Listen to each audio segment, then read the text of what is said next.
cried. It was almost 11 o'clock, and that silly, precious little salesman, he took forever. How long does it take to get an address? I started to walk to the back of the store when he came down the aisle toward me. Oh, I'm sorry to have taken so long. A customer on the phone, you know. It's all right. I don't care. Just give me that doctor's address. Oh, yes, I have it right here. Dr. Morton, 101 Flower Street. 101 Flower, Dr. Morton. When did she leave? Oh, I forgot to ask if you'll... No, I'm going there now. Listen, if she comes back, if I miss her, you tell her to stay right here. Don't let her leave the store again until I come back. It's a matter of life and death. Oh, well, all right. Is something wrong? Something's wrong. I ran to a telephone booth. I knew that I'd done as much as I could alone to save that poor girl. Police Department, Sergeant Leonard. Please listen carefully. There's a murder going to be committed at 12 o'clock. Who is this? Oh, that doesn't matter. My name's Ellen Johnson. I found a letter in the street this morning. It was to a woman called Mannix, Sheila Mannix. Would you spell that, please? Mannix. M-A-N-N-I-X. There's not time for... When did you find the letter? I told you this morning. Oh, what difference does it make? It was at 9, I think. Why didn't you call earlier? I didn't because, I tried to find her myself. I think I know where she is, but You got the letter with you? Yes, I have. Will you read it, please? Well, there isn't time. You've got to send some men here. It's a warning. Somebody called Jack is going to kill her at 12 o'clock on the corner of Main and Thomas.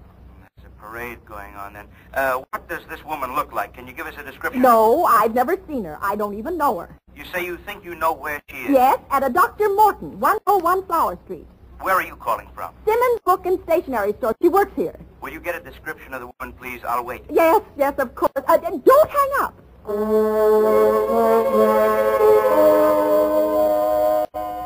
I found the young man again, and he told me what Sheila Mannix looked like. I got back to the phone and told the officer, short, about 5'2", thin, possibly 90 pounds, wearing a brown coat with a brown shoulder strap bag. We'll try to find her, Miss Johnson. Now, please stay there. I'll have an officer come to the store to pick up the letter.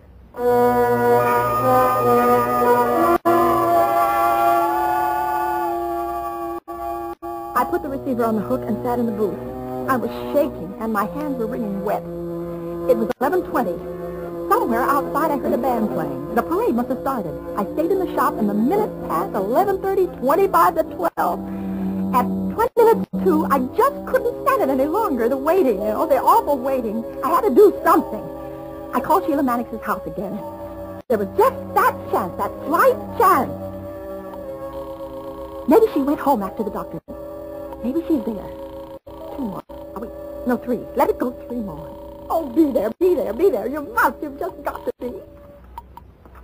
Hello? Miss Mannix? Miss Mannix? You'll never know. Listen, you don't know me, but I have to speak louder. I can't hear a thing on this Who is this? Is this Miss Mannix? Miss Mannix ain't here.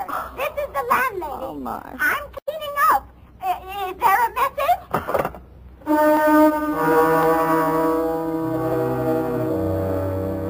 I couldn't stay in that store any longer, so I gave the letter to the salesman and told him to give it to the police when they arrived.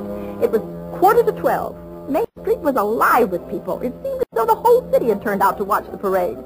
I pushed my way along the street towards the intersection. I just couldn't have stayed away if it were my own life depending on it. The crowd was so thick that it was impossible to see anything from the street, and I just had to see. Then I thought of the Benson building and the roof.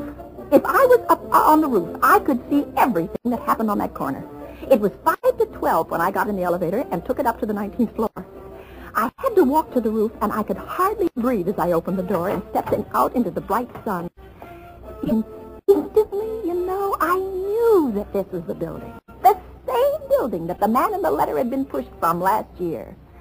For a minute, I didn't see anyone. And then, at the corner, standing near the edge, looking down, I saw her. A short woman, quite thin, dressed in a brown coat with a shoulder strap bag. Miss Mannix. You are Miss Mannix, aren't you? I've been looking for you. It's about a man called Jack. He's looking... Oh, it's all right. It's all right. Don't be frightened. Don't be frightened. Don't move back. Don't the edge. Don't. What's the matter? Get away from there. No, you just... No!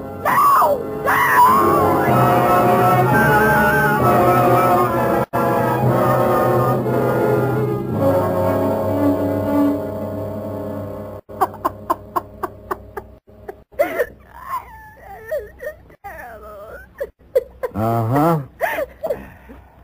Well, that's how it happened, eh? Yes, I tried You to spend stop her. from 9 o'clock till 12 looking for her, and then you don't call us till 45 minutes before I it happens. told you why. I just You didn't know know. something, Miss Johnson?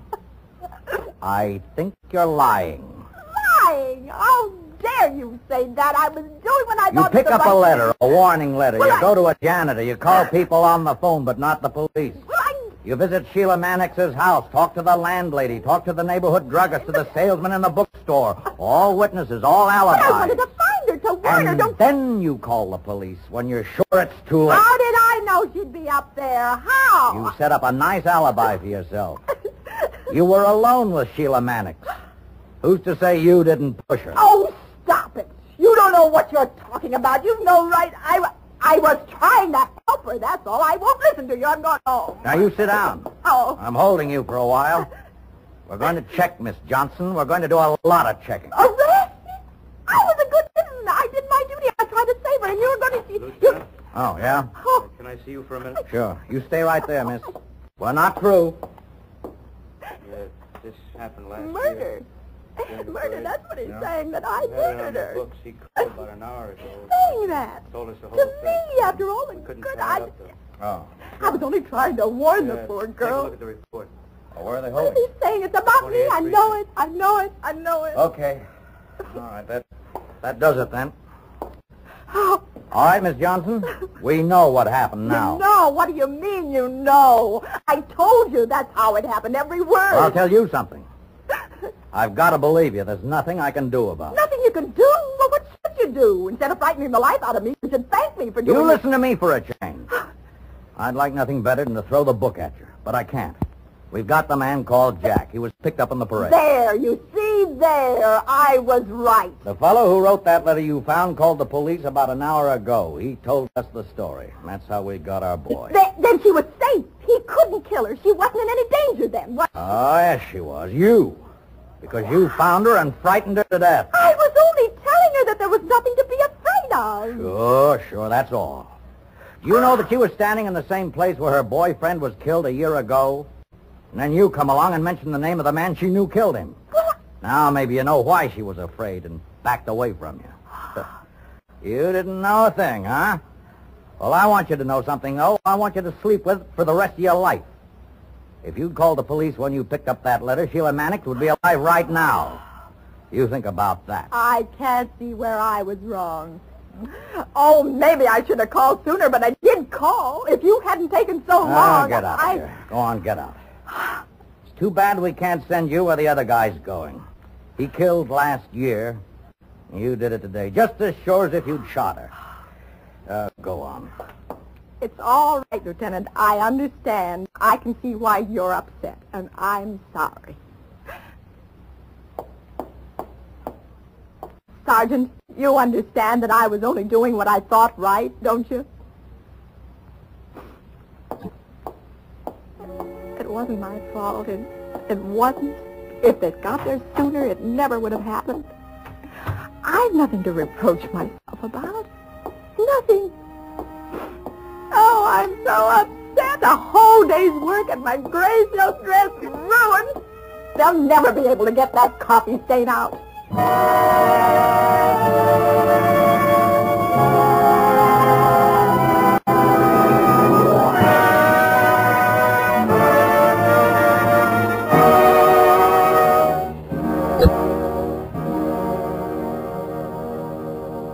Suspense, presented by Autolite. Tonight's star, Miss Agnes Moorehead.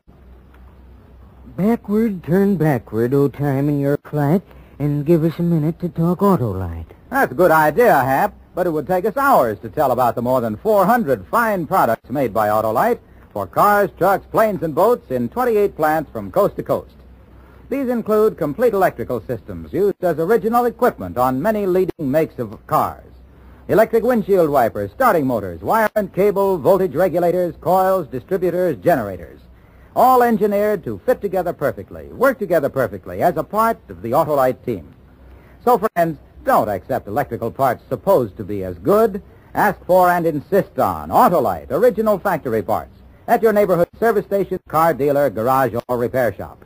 And remember, you're always right with Autolite.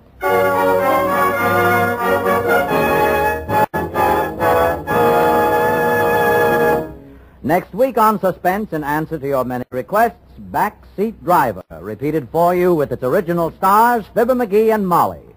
And during the month of March, you will hear Mr. William Bendix, Mr. Ronald Coleman, and Mr. Jack Carson, all on Suspense. Suspense is produced and directed by Elliott Lewis, with music composed by Lucien Morawek and conducted by Lud Gluskin. Portions of this program were transcribed. Tonight's cast included Joseph Kearns, Jack Crucian, Byron Kane, Shimon Ruskin, Jerry Hausner, Lou Krugman, Jeanette Nolan, Jay Novello, and Lou Merrill. For some interesting backstage pictures of Agnes Moorehead rehearsing for today's Suspense play, see the current issue of Quick magazine. The Death Parade was written by Shirley Gordon and adapted for Suspense by Anthony Ellis.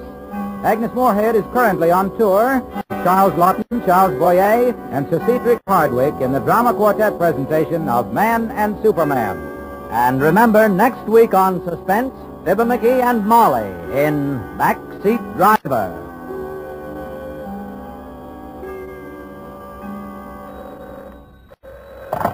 You can buy world-famous Autolite standard type or resistor type spark plugs, Autolite stay-full batteries, Autolite electrical parts at your neighborhood Autolite dealers. Switch to Autolite. Good night. This is CBS, the Columbia Broadcasting System.